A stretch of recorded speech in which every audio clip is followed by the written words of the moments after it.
Yeah. Came at 17. Damn. Give me my money.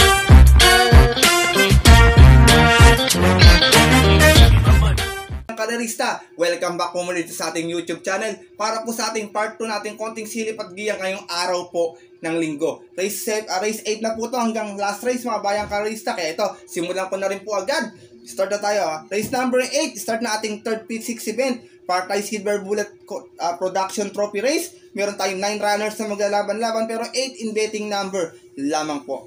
Dito po, first choice ko galing sa panalo number 6, Hakim. Narerenda po muli ni Elvin Abrea. Patingin ko kaya pang umulit itong kabayan na to Meron tong 126 flat last time, nanalo po ito. 4 out of 4 yung naging alsa sa rating base 11 to 15 at yung po na October 7 kung saan tinalo niya po doon yung kabayong si Hombre. Same rider pa rin, regular jockey Elvin Abrea.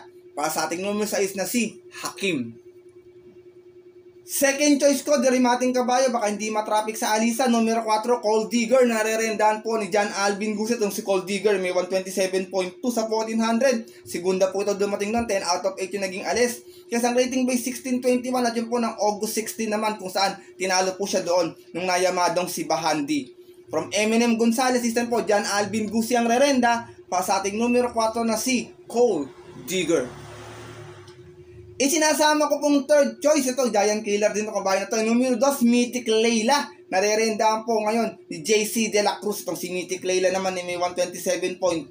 Dumating itong pang-apat last time, 5 out of 7 yung naging alis sa rating base 1621. At yung po ng October 8 kung saan ang nanalo po doon yung dihadong si The Price Is Right.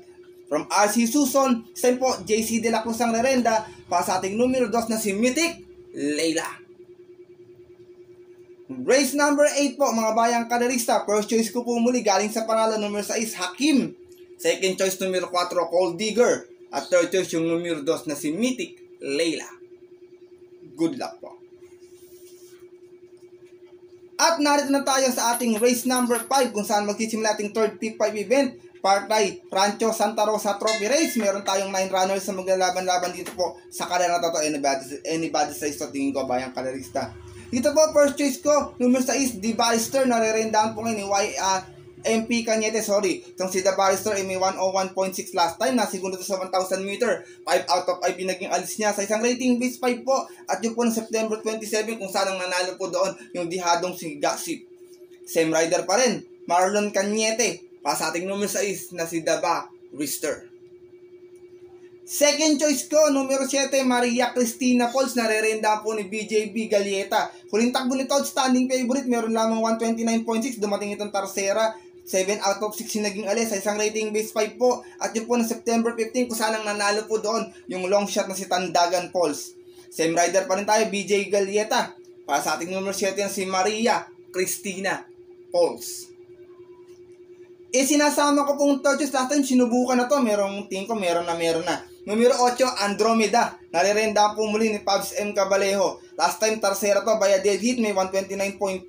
1 out of 2 naging alis sa isang rating base 5 po. At yun po ng October 7, kung saan ang nanalo po doon yung nayamadong si Happy Maggie. Same rider pa rin tayo, Pabs M. Cabalejo. Para sa ating numero 8 na si Andromeda. Race number 9 po mga bayang kalarista. Kung may napupusuan pa po kayo, kayo na pong bahalang magdagdag na lamang. First choice ko po muli numero 6, The Barrister. Second choice numero 7, Maria Cristina Pauls. At third choice yung numero 8 si Andromeda. Good luck po.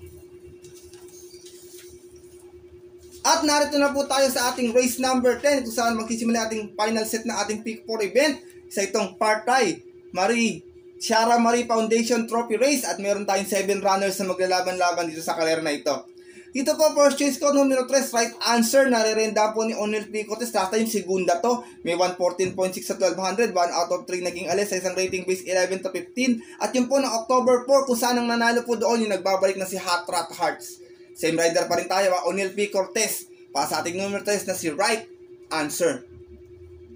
Second choice ko, numero 4, Distant Thunder. Nararendahan po ni Alison Pavilic. Itong si Distant Thunder naman may 127.2 sa 1400. Kung saan nanalo po ito noon. 9 out of 5 yung naging alis niya sa isang rating base 1621. At yung po na September 8 naman, last race kung saan tinalo niya po doon yung kabayong si Stripe of Pink. Same rider pa rin tayo dito, Alison Pavilic. para sa ating numero 4 na si Distant Thunder. Race number 10 po mga bayang kalisa, kung may napupusuan pa po kayo, dagdag na lamang po tayo ng pangdihado pa kung may napupusuan pa. First choice ko po muli numero 3, right answer. Second choice numero 4, Distant Thunder. Good luck po. At lipat na po tayo dito sa ating race number 11. Isa itong part-time Dr. Giselle L. Maceda Trophy Race. Part-time special race, meron tayong 7 runners na maglalaban-laban dito po sa karera na ito. Dito po, first choice ko galing sa panalo, numero 2, Walk In On Sunshine, narerenda po muli ni I.A. Aguila. Last time, hugando na nalo to. Tingin ko, kaya pang umulit nito. Mataas naman talaga grupo nito dati. Meron tong 126.4 last time, 1 out of 1 yung naging alis. Sa isang rating base 6 and 10, at yun po na October 7, kung saan tinalo niya po doon yung kabayong si Signature Move. Same rider pa rin tayo, I.A. Aguila. Para sa ating numero 2 na si Walking On Sunshine.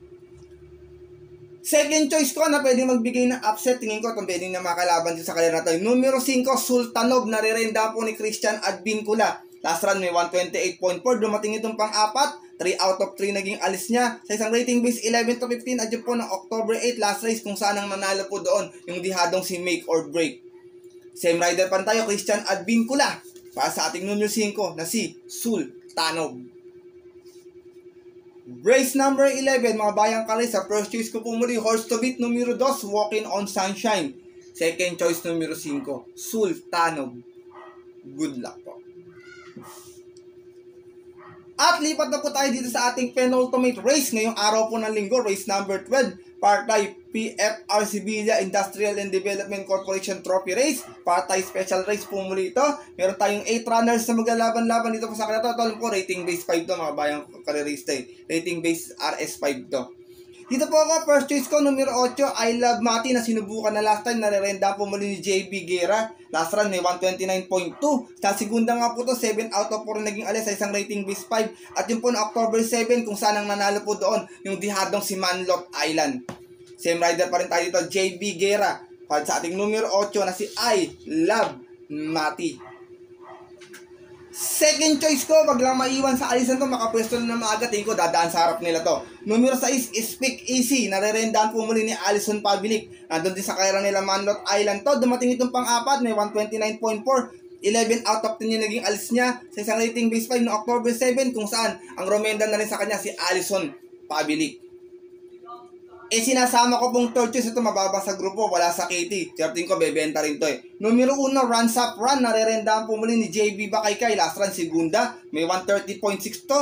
10 out of 8 naman yung naging alis sa isang rating base 5 at yun po na September 23 kung saan ang nanalo po doon yung kabayong si Winsam Maxine. Same rider pa rin tayo dito, JB Bakaykay. Para sa ating numero 1 na si Runs Up Run.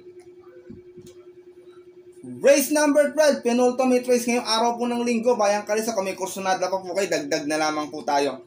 First choice ko po muli, Horse to Beat, numero 8, I Love Mati.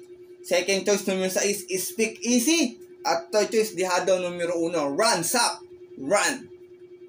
Good luck po. At lipat na tayo sa ating last and final race ngayong araw po ng linggo. Race number 13. Partay MMTCI Trophy Race. Meron tayo ditong 9 runners na maglalaban-laban dito po sa kalera na ito. Dito po, first choice ko, sinubukan last time, numero 6, Signature Move. Narerendaan po ni Charles Reyes. Last time, may segunda nga po ito. May 128 plus sa 1400. 4 out of 4 yung naging alis sa isang rating base 6 and 10. At yun po na October 7 kung saan ang nanalo po doon yung outstanding favorite na si Walking On Sunshine. From Jomer Estorque, this time po si A. Reyes ang narenda. Para sa ating numero 6 na si Signature Move. Second choice ko, numero 3, Barayong. Narerenda po ni Jomer Estorque. Balik ang renda kay Jomer, gamay ni Jomer to. Dun sa kalera nila, Destiny, meron naman tong 128.6. Dumating itong pang-anim sa isang rating base 6 and 10. 13 out of 11 yung naging alis niya. At yun po na October 7 po, kung saan ang nanalo nga po doon, yung long shot na si Destiny.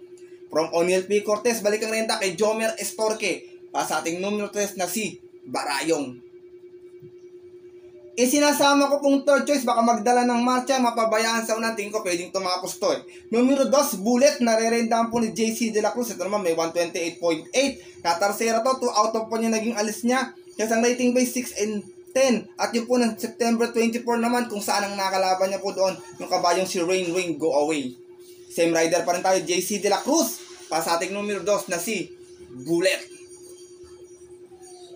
Last and final race po mga bayang karisa. Kung may napupusuan pa po kayo mas dihado, dagdag na lamang po tayo para tingnan po ito. First choice ko po muli numero 6, Signature Move. Second choice numero 3, Barayong. At third choice yung numero 2 na si Bullet. Good luck po. At yun po mga bayang karista at ang ating mga Kayokabs, natapos na po itong ating dalawang video na ating konting silip at giya ngayong araw po ng linggo. Pagpasensya nyo na kung puro dihado yung mga giya ko mga bayang karista. Alam nyo naman po medyo dihadista tayo. Tsaka alam ko po na nag-aabang din po kayo ng mga pang-yummy dividends sa pang-dihado natin. Hindi ko sigurado kung ilan yung makukuha sa ating giya. Pero I hope po sana lumusot yung ating mga pang-dihado. Makatulong po sa inyong diskarte at pananaya. Maaari nyo naman pong sundin to mga bayang karista or maaari naman pong hindi. Bagamat ito yung sariling aral ko lamang po, kuro-kuro at opinion po sa karera. Pagdating po ng tayaan sa takila, syempre always ko nga po pinapala sa inyo na mas malanig po yung sarili nyo na pupusuan or kursunada. And always, kayo pa rin po yung masusunod. Good luck po sa inyo lahat and have a blessed Sunday mga bayang karerista. Maraming salamat po sa walang sawang pagtutok, pangunawa, tiwala, suporta dito po sa ating YouTube channel at makakaasa po kayo na palagi tayo may mga giya, mga upcoming events na video, racing schedule, at mga dapat abangan kabayan na i-upload dito po sa ating YouTube channel. Alam ko naman pong marami po nag-aabang na ating mga dapat abangan kabayan na siyempre minsan dumulusot po ito ng mga pandihado natin mga bayang karerista. Kaya ako po, lubos na nagpapasalamat sa inyo lahat, mga bayang karerista, mga kayokabs dyan. Kundi po dahil sa inyo, wala po ako ngayon, wala po tayong Master Likim dito sa ating YouTube channel. Mabuhay po kayo at sana po magsitama kayo ngayong araw ng linggo. Bago ako matapos second batch tayo na ating shoutout mga bayang karisa sa mga bayang karisa natin na always nakatutok, nakasuporta ito sa ating YouTube channel. Shoutout nga po pala kay Sir Glenn Santa Maria, pinapaglit niya sila Boss Robert, Kagawad Ramon Sibonga, Neil, Jeff, Atoy, XO Jun, and Chairman Art. Ganoon din kay Sir Oli Success ng Tanyong OTV, kina Boss Oyi, Pitong, Paring Bon, Kagawad Oka, at Boss Jero. Shoutout po sa inyo mula yan kay Sir Oli Success. Shoutout din kay Ken Lau, pinapaglit na si Alan Fernandez ng Barangay 164 at Rolly Mabuhay. Ganoon din kay Lester Vera GC, shoutout po sa inyo. Sana makadihado kayo ngayong araw ng linggo at magtuloy yung winner take all bro. Lester Vera, shoutout sa inyo. Shoutout ko rin nga pala si Gojo Sotaru Gojo Kaisen at ang kanilang negosyo, ang Starry Flowers and Gift. Kung gusto niyo po magpagawang bulaklak, i-contactin niyo lang po ito si Sotaru Gojo Kaisen. Mabait po yan at saka makakakuha po kayo ng mga discount sa kanya. Ganon din po, shoutout din kay Bro Louie Labay at kay Sargento Almario Agustin ng PS2 ng Santa Cruz. Shoutout po sa inyo. Maraming salamat sa pagsuporta palagi. Ganon din kay Ariel Maranak, Ronnie Baun, Roger Soriano at kay Ronald Buenaventura. At sa mga nanonood din sa oras na ito, shoutout po sa inyo. Sana po magsitama kayo ngayong araw ng linggo. At yun po mga bayang karista at ating mga kayokabs, hanggang dito na lamang tayo. At makita-kita na lamang sa susunod ko pong upload na video. Ito po ang inyong lingkod, Master Likim, na always po nagsasabi sa inyo at nagpapaalala na ang karera po ngayon talagang napakahirap at dapat po ilibangan lamang. At siyempre tayong lahat tsumachamba lang at nag-aabang lang din ng matapatan. Minsan swerte, minsan malas. Pero pag pinagbigyan tayo siyempre ng nasa taas, huwag natin kakalimutan magpasalamat sa kanya at tumulong sa ating kapwa. Kahit sa simpleng pamamaraan lamang. Ika nga bayang karista, share your blessings po.